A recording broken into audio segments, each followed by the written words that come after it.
Very good evening friends. आज अपन बात करने वाले हैं जो रीड लेवल फर्स्ट में हमने जो आवास कर रहे थे उन आवास का जो नेक्स्ट टॉपिक है उस पर हम बात करते हैं। इन आवास पार्ट 2 की हम बात करते हैं। ठीक है, तो हम सबसे पहले लेते हैं कुछ विशेष आवास जो उत्तर अमेरिका की जनजातियों से संबंधित हैं। इनमें एक पहला हम आवास लेते हैं ऑल।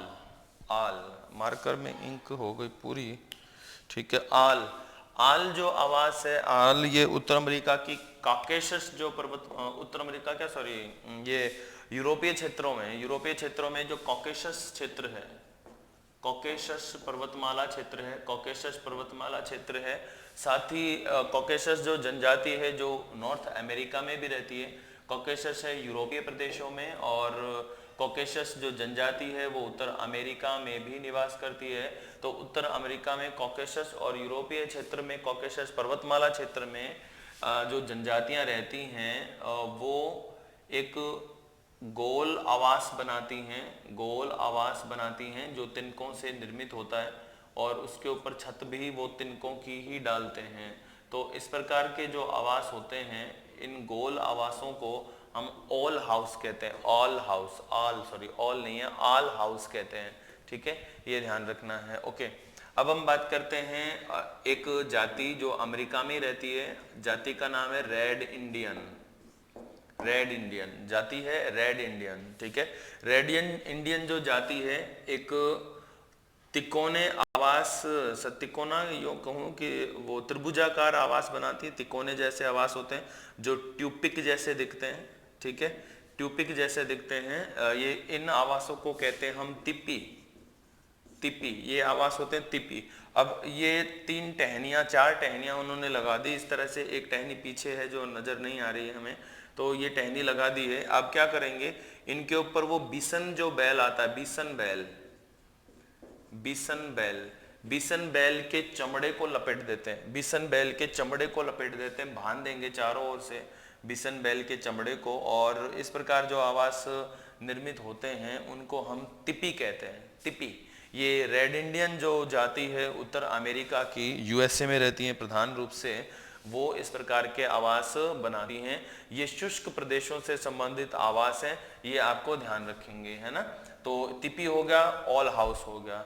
इसके बाद हम बात करते हैं उत्तर अमेरिका में ही, उत्तर अमेरिका की एक जाति है, जाति का नाम है इरोक्यूअस। इरोक्यूअस ये जाति है, इरोक्यूअस।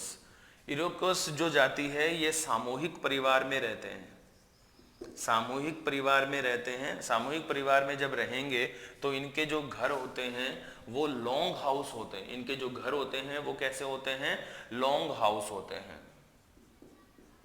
Long house. ठीक है, लॉन्ग हाउस कैसे बने होते हैं, मतलब पूरा जो घर है, मान लीजिए इस तरह से, ये एक पूरा जो घर है, पूरा घर है वो बाहर से दिखने में एक ही है, बाहर से दिखने में एक ही रहेगा पूरा मकान, पूरा आवास। ठीक है, लेकिन इसके जो अंदर जब हम आ जाते हैं, इसके अंदर हम आ जाएंगे तो इसके अंदर वाला जो पोर्शन है, पूरा का पूरा पोर्शन कैसे होगा, यो बहु परिवार या सामूहिक परिवार के लिए होता है। इसमें बहुत से कॉलम बने हुए होते हैं, इसमें कई परिवार एक साथ रहते हैं, इसी वजह से ये लॉन्ग हाउस कहलाता है। और काफ़ी लंबा आवास है, ये ध्यान रखना। सामूहिक परिवार जैसे हमारी आहड़ सभ्यता में भी मिले हैं ना, राजस्थान में सामूहिक परिवार रहने के अवशेष मिले हैं, तो वहाँ पे एक घर में अधिक चूल्हे मिलते हैं। तो यहाँ पर भी ऐसा ही है, जो इरोक्यूअस जाति है वो लॉन्ग हाउस बनाती है। एक ही घर में एक से अधिक चूल्हे होते हैं, एक ही घर में एक से अधिक रूम होते हैं जो सेपरेट किए हुए होते हैं अलग अलग परिवारों के लिए। तो ये संयुक्त परिवार यहाँ पर मिलते हैं इस इरोक्यूअस जाति में। ये जो घर हैं ये लकड़ी से, बांस, तिनकों, इन्हीं से बने हुए होते हैं, है ना। इसके बाद अगर हम बात करते हैं, हमारे भारत में भी कुछ फेमस आवास हैं, जैसे कि अगर हम बात करें अर्स। अर्स, अर्स जो है ये नीलगिरी जो पर्वतीय क्षेत्र है, नीलगिरी पर्वतीय क्षेत्र, और कहाँ है ये, तमिलनाडु में विशेषकर। तो नीलगिरी पर्वतीय क्षेत्र तमिलनाडु में, नीलगिरी पर्वतीय क्षेत्र तमिलनाडु में जो आवास बने होते हैं ये ढोल के समान होते हैं। ढोल है ना, ढोल ऐसा होता है मतलब जो बजाने वाला ढोल होता है ना, बजाते ढोल तो बजाने वाला ही होता है, और कौन सा ढोल होता है। तो इस प्रकार के ये आवास होते हैं, ढोल नुमा आवास होते हैं। तो इस प्रकार के जो आवास हैं उन्हें नीलगिरी क्षेत्र में बनाए जाते हैं। इन आवासों को हम क्या कहते हैं, अर्स कहते हैं। ठीक है, ये ध्यान रखना। अब बात करते हैं हम राजस्थान के प्रसिद्ध आवासों पे। एक होता है झोंपा, एक होता है पड़वा। ये झोंपा और पड़वा गुजरात में भी बन निर्मित किए जाते हैं। गुजराती जो आवास हैं इनमें भी निर्मित किए जाते हैं। ओके, अब देखो हम क्या झोंपा और पड़वा की हम बात करते हैं। तो झोंपा तो पूरा एक घास आती है राजस्थान में स्थानीय, जिसको हम सरकंडा कहते हैं या कूचा। कूचा कुछ स्थानीय रूप से इसे पानी भी बोलते हैं, पानी, सरकंडा, कूचा, पानी। ठीक है, ये घास है। अब इस घास को निर्मित करते हैं, इसके पूले बांधते हैं, घास के पूले बांधे जाते हैं। ठीक है, और उन पुलों से बना ली जाती है छत और दीवारें। दीवारों के निर्माण में भी पुलों का ही यूज करते हैं। ठीक है, ये खास बात है इसके लिए। ये हो गया हमारा झोंपा। ये लघु आकार के होते हैं और इनके निर्माण में केवल और केवल ये जो कूचा घास है इसी का हम यूज करते हैं। ठीक है, सरकंडा, पानी, कूचा। कुछ स्थानीय रूप से इसको फलडा भी बोलते हैं, फलडा, फलडा। ठीक है, शेखावाटी में बोलते हैं, लेकिन विशेषकर ये ध्यान रखना शेखावाटी में फलडा बोला जाता है। दक्षिण राजस्थान में इस प्रकार के आवास नहीं देखने को मिलते। दक्षिण जो है उनमें खपरेल का यूज करते हैं। खपरेल, दक्षिण राजस्थान में खपरेल या केल्लू का यूज किया जाता है आवास बनाने में, छत बनाने के लिए। साथ ही दक्षिण राजस्थान में मिट्टी की दीवारें या पत्थर का उपयोग किया जाता है ना, ध्यान रखना। ये अपने पश्चिमी मरुस्थल और शेखावटी में बनने वाले आवास हैं, ध्यान रखना। हम दक्षिण राजस्थान में जो भील जनजाति के जो आवास हैं उनकी तो हम बात कर चुके हैं। अब ये तो होता है झोंपा। अब पड़वा क्या होता है, इसकी हम बात कर लेते हैं। पड़वा, ये पड़वा क्या होता है, मिट्टी से जो ईंटें बनाते हैं, पहले धूप में सिकी ईंटें होती हैं और फिर आयताकार आवास, जरूरी नहीं है आयताकार, ये गोल भी हो सकते हैं, मैं आयताकार बना रहा हूँ। ठीक है, ये मिट्टी से बनी हैं दीवारें, मिट्टी से चिनाई की हुई है, एक्चुअल में गारे से चिनी हुई है, ये गारे से इनकी चिनाई हुई है।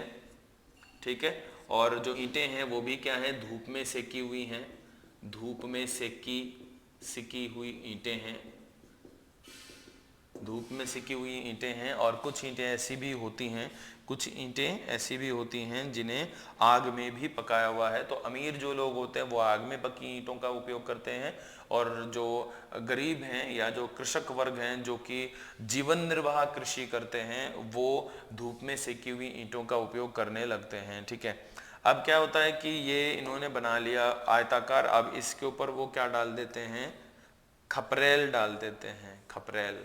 यहाँ पे भी खपरेल का यूज होता है।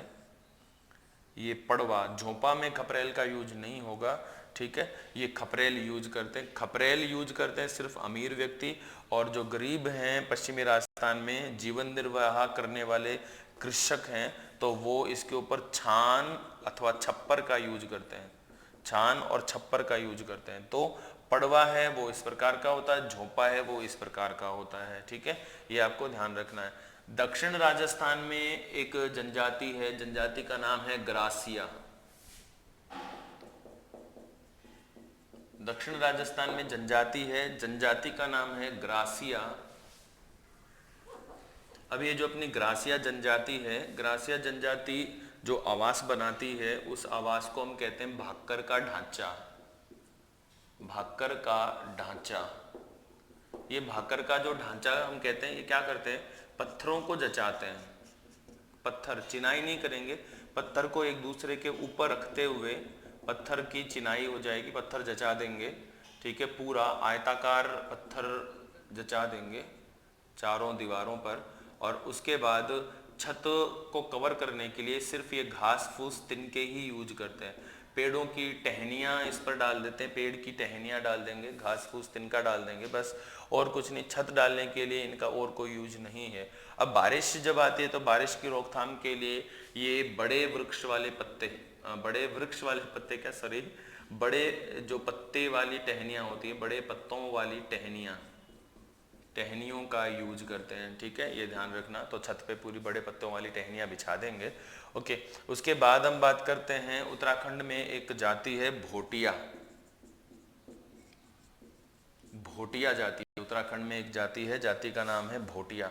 भोटिया आवास बनाती है दो प्रकार के, एक शीतकालीन और एक ग्रीष्मकालीन। ये ध्यान रखना, ये पूछे हुए हैं। जो भी अपन ने जितने भी आवास पढ़े हैं उनमें से विशेषकर कू, भाकर का ढांचा, भोटिया जनजाति का मुनसा और मैथ। तो शीतकालीन में जो आवास बनाते हैं वो उनको हम कहते हैं मुनसा, और ग्रीष्मकाल में जो आवास बनाते हैं उनको हम कहते हैं मैथ, ठीक है, ये ध्यान रखना। बस आज के लिए हमारा तो इतना ही है। आवास हमारे पास कंप्लीट हो गए हैं।